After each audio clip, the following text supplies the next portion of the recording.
मंडळी, आज प्लॅन होता आमचा प्रति शिर्डीला जायला. कारण ते तळेगाववरनं प्रति शिर्डी जवळ आहे. एक नैतिक सगळे नितीन भाऊ वगैरे सगळे तयार होते. आम्ही टू व्हीलरने प्रति शिर्डीला आलेलो.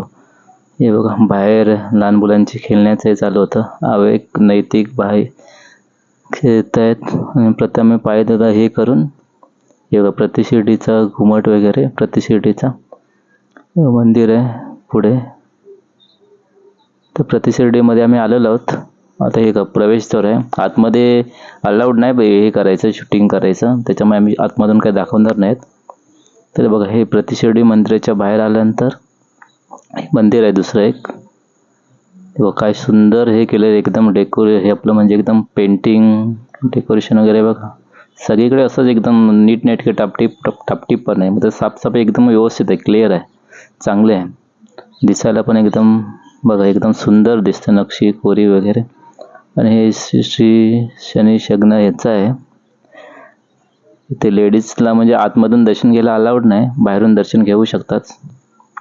तर आम्ही दर्शन घेऊन पुढे गेलेलो. हे बघा काय सुंदर मंदिर बनवलं आहे. संध्याकाळचं आहे त्याच्यामुळे लाईटिंग मीटिंग अजूनच छान वाटते, चांगलं वाटते. तर असं हे आमचं दर्शन चाललं आहे. हे बघा अति भारी आहे, सगळंच एकदम व्यवस्थित बनवलं आहे. प्रति शिर्डी दर्शन नंतर बघा हे सगळं एकदम संध्याकाळचं वातावरण. आम्ही संध्याकाळी लेट गेलो होतो ना, त्यामुळे गर्दी कमी आहे थोडी. आणि आता आम्ही महाप्रसादाला जाणार आहोत. हे बघा एकदम 5 स्टार हॉटेलपेक्षा भारी बनवलं आहे. महाप्रसाद घेण्याची जागा एकदम बघा, झुंबर विंबर भारीच. संध्याकाळचा महाप्रसाद असतो इकडे. हे बघा एकदम जेवायला म्हणजे महाप्रसाद घेण्यासाठी पण एकदम बसायला वगैरे जागा व्यवस्थित चांगले आहे. महाप्रसाद पण चांगला असतो. शिरा तर एकदम भरपूर स्वादिष्ट होता, सगळंच चांगलं होतं.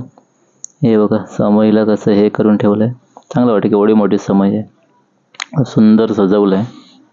आणि आता आम्ही परतीच्या प्रवासाला झालं, महाप्रसाद घेऊन झालं, दर्शन झालं प्रति शिर्डी साईबाबांचं. तर आता आम्ही हे बघा आजूबाजूचा परिसर एकदम सुंदर बनवलं आहे. एकदम सगळीकडे म्हणजे एकदम भारीच वाटतं. संध्याकाळचं शांत वातावरण एकदम शिर्डी आल्यासारखं होतं. म्हणून तर हिला प्रति शिर्डी असं नाव दिलं. ह्या साईडला शनी मंदिर, अन्नक्षेत्र, द्वारका माई, चावडी. हे बघा हे मुखदर्शन. त्यांना आतमध्ये लाईनमध्ये थांबायला हे नसतं, मुखदर्शन. आणि द्वारका माई इथे बघा, कडुलिंबाच्या झाडाखाली मंदिर आहे द्वारका माईंचं. छान एकदम चांगलं वाटतं, एकदम मन प्रसन्न होतं. शिर्डीला गेल्यासारखं एकदम हे होतं.